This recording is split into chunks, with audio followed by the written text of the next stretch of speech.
Hello नमस्कार सत श्री अकाल अस्सलाम वालेकुम। कैसे हैं जनाब? एक खबर एसएम की और भारत के सुप्रीम कोर्ट की जोड़ूंगा, पवन खेड़ा की भावलपुर पाकिस्तान की एक खबर से। और जो पुराने साथी जुड़े हुए हैं, आप मेरी तरफ से मेरी शहादत दीजिएगा, ज्यादा पुराने नहीं, 2 ढाई 3 साल पुराने भी जो साथी जुड़े हुए हैं उनको भी ये मेरी बात आज की बोली अच्छी तरह याद आ जाएगी। तो दो खबर हैं, तो पहले चलते हैं भावलपुर पाकिस्तान। जी हाँ साथियों, अननोन गनमैन नहीं, अननोन कारमैन ने अपना काम कर दिया। जी हां, आपके जैश ए मोहम्मद का एक बड़ा सीनियर कमांडर मौलाना सलमान अजहर साहब सुबह या किस टाइम टहल रहा था अपने घर के बाहर, या कहीं से आ रहा था, एक दंदनाती हुई पिकअप आती है पीछे, यानी पिछवाड़े टक्कर मारती है। और खबरें ये आ रही हैं कि मौलाना सलमान अजहर अल्लाह ताला को प्यारे हो जाते हैं।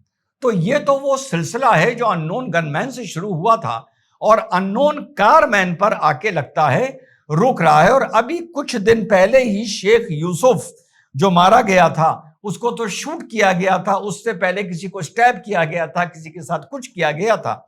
लेकिन हां, ये जो मामला है ये पहला मामला है जहां पर अननोन गनमैन की जगह अननोन कारमैन आया है।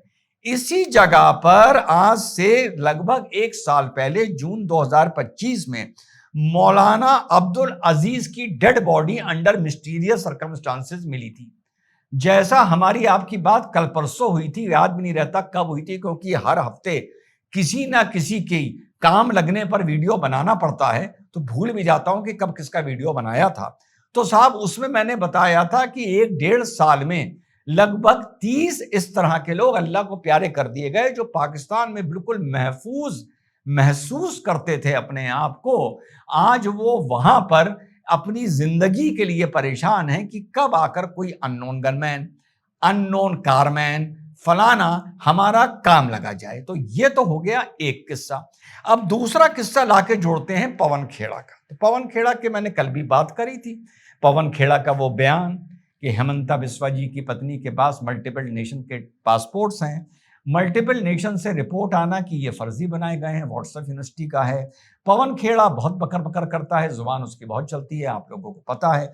उसका भाग के तेलंगाना जाना, तेलंगाना से एंटीसिपेटरी लेना, फिर हेमंता का और असम सरकार का सुप्रीम कोर्ट आना, उसके एंटीसिपेटरी को चैलेंज करना, सुप्रीम कोर्ट ने पवन खेड़ा का झटका देना, फिर पवन खेड़ा का गुवाहाटी जाना, गुवाहाटी में फिर पवन खेड़ा को झटका मिलना, और अब उसके बाद पवन खेड़ा फाइनली बिना गिरफ्तार हुए पहुंच गया सुप्रीम कोर्ट। और सुप्रीम कोर्ट में आर्गुमेंट के बाद तुषार मेहता इधर से थे, सिंघवी साहब उधर से थे, और उनके आर्गुमेंट के बाद ऑर्डर को रिजर्व कर लिया गया है, यानी ऑर्डर को रोक लिया गया है।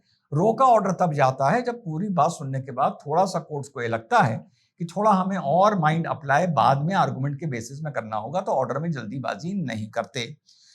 पवन खेड़ा ने वहां पर रो रो के ये गुहार लगाई है कि मुझे सिर्फ बेइज्जत करने के लिए, मुझे अपमानित करने के लिए मुझे गिरफ्तार करने का मंसूबा बनाया जा रहा है। ये गुहार लगाई है। वो बात अलग है, अभी तक पवन खेड़ा इस पूरे सिलसिले में आप लोग को याद होगा शायद 20-25 दिन निकल गए हैं या मे बी मोर निकल गए हैं, गिरफ्तार ये नहीं किया गया है। इसीलिए शायद 2-3 दिन पहले जो मैंने वीडियो बनाया था उसमें मैंने एक नाराजगी जताई थी, डिसअपॉइंटमेंट जताया था कि अगर बोलते हो गिरफ्तार करना है तो गिरफ्तार करो, या बोलो कि भैया पुलिस निकम्मी है। यह भी मैंने आपको 2-4 दिन पहले वीडियो में बताया था कि बड़े बड़े लोगों की बड़ी बड़ी बातें, ऐसे सिचुएशन में यह भी किया जाता है कि पकड़ के जेल में डाल दो और बंदा हीरो बन जाए जब निकल के आए।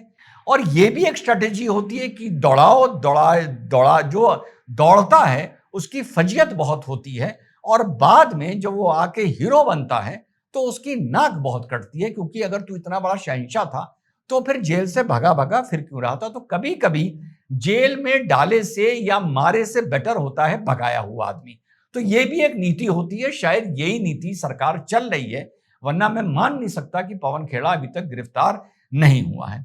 अब मैं इन दोनों बातों को जोड़ता हूं, और जो शुरू में मैंने आप लोगों से बोला कि जो पुराने साथी हैं वो मेरी एक बात की गवाही देंगे ईमानदारी से।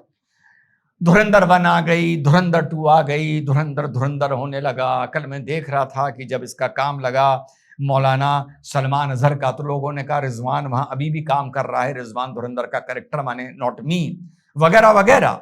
एक बात आप लोगों को बताऊं साथियों, याद करिए इन दो मुद्दों पर एक छोटा सा मंच था, वो कब से बोल रहा है। पहला मुद्दा, ये मैंने भारत के this part of the country नहीं, that part of the country के लिए बोला था। अगर हम समझाने की नीयत से आपको समझाने की कोशिश करें कि जहां पर टेरर ज्यादा है, टेरर फंडिंग ज्यादा है, वगैरह वगैरह, कि साहब ये अननोन गनमैन आपके भाई ने नाम नहीं लिया था, आपके भाई ने कहा था बांसुरी बजा दो। अब याद आया आप लोगों को कि बांसुरी बजनी चाहिए।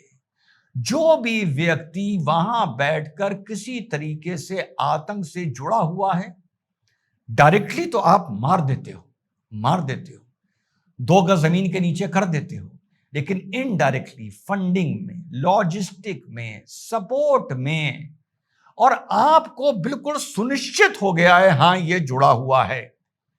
कानूनी नजरिए का एक ऐसी चीजों को कानूनी नजरिए से देखना, क्योंकि कानून बहुत चीजें देखता है, और बाद में चार्जशीट के दम पर ऐसे लोगों को फंसाना अच्छी बात है, लेकिन बहुत मुश्किल बात है। बात समझते जाइएगा। तो जो पुराने साथी हैं वो याद करिए, ये अननोन वाली बात किस मंच पर सबसे पहले शुरू हुई थी कि बांसुरी बजाओ। जो तुम्हें लगता है वाकई देश के खिलाफ चल रहा है, वो जब भी अपने घर से बाहर निकले तो उसके परिवार को यह सुनिश्चित ना हो कि ये वापस आएगा या इसकी बांसुरी बजेगी और पुलिस में एफआईआर होगी, और एफआईआर के बाद एक फाइनल रिपोर्ट आएगी कि पकड़े जाने के डर से वो बॉर्डर पार चला गया। वो बॉर्डर पार नहीं गया होगा, वो शायद आजाद हो गया होगा। कब से आपका भाई, और जब आपका भाई ये बोलता था तो आप लोग कहते थे ये हो कैसे सकता है, ये हो कैसे सकता है। चलो बॉर्डर पार तो शुरू हुआ, मैं ये नहीं कहता सारे किस्से, लेकिन हां कुछ जरूर हुआ तो ना, कुछ तो हुआ, कहीं तो डर बैठा। यही आपका भाई समझाता था। जैसे हम पहलगांव का आजकल चल रहा है, 22 अप्रैल को ही डेथ हुई थी, ये वारदात हुई थी, अभी पहली बरसी थी। आपके भाई को यह पता चला कि 2 लोग जो पिट्ठू चलाते थे वो आतंकियों से मिले हुए थे। उन्होंने आतंकियों को अपने घर में रखा भी था, और साथ में उन्होंने आखिर वक्त तक वो आतंकियों के साथ रहे थे। घटना होने से कुछ देर पहले वो नीचे उतर गए थे, एक परवेज और एक शब्बीर। मुझे आज तक समझ में नहीं आया परवेज और शब्बीर गिरफ्तार क्यों किए गए, मुझे आज तक समझ में नहीं आया।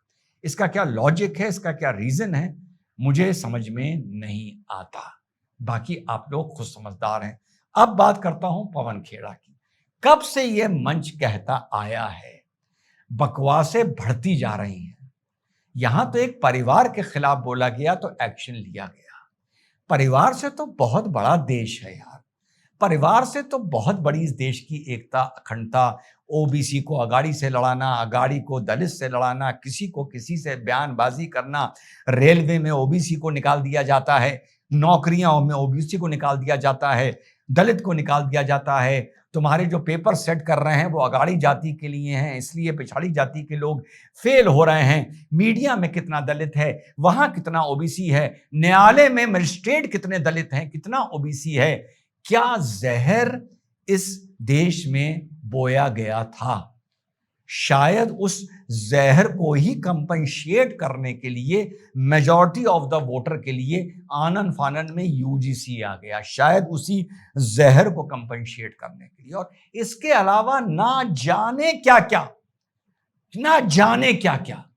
और आपका भाई कहता था अभिव्यक्ति की आजादी को करटेल कानून के दम पर किया जा सकता है, मुकदमा लिखकर जेल भेजा जा सकता है, दौड़ाया भगाया डराया जा सकता है। लोग कहते थे बॉस ऐसे थोड़ी होता है।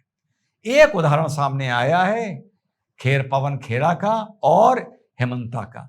हालत देख लो, 1 महीने से भागा हुआ है। कांग्रेस भी ज्यादा सपोर्ट में बयान नहीं कर रही है, कोई प्रेस कॉन्फ्रेंस नहीं कर रही है, राहुल भी कोई ऐसे बड़े सपोर्ट नहीं कर रहा है। अगर इस तरह से लाठी तोड़ना शुरू करोगे तो देश में अभिव्यक्ति की आजादी के सही मायने क्या हैं, बहुत जल्दी लोगों को समझ में आ जाएंगे।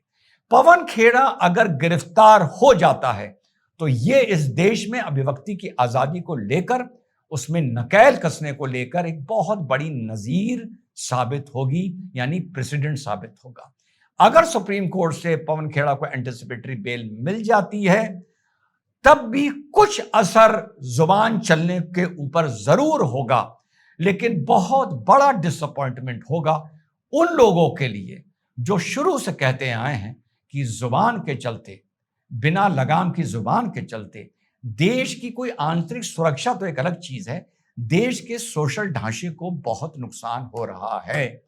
उनका मैं मानता हूं, जिसमें मैं भी आता हूं, बहुत बड़ा डिसअपॉइंटमेंट होगा अगर पवन खेड़ा को सुप्रीम कोर्ट से बेल मिल जाती है और फाइनली 1 महीने का तमाशा पवन खेड़ा की बिना गिरफ्तार हुए एक आजादी के में हम लोगों को देखने को मिलता है। साथियों, जय हिंद, वंदे मातरम, खुदा हाफिज।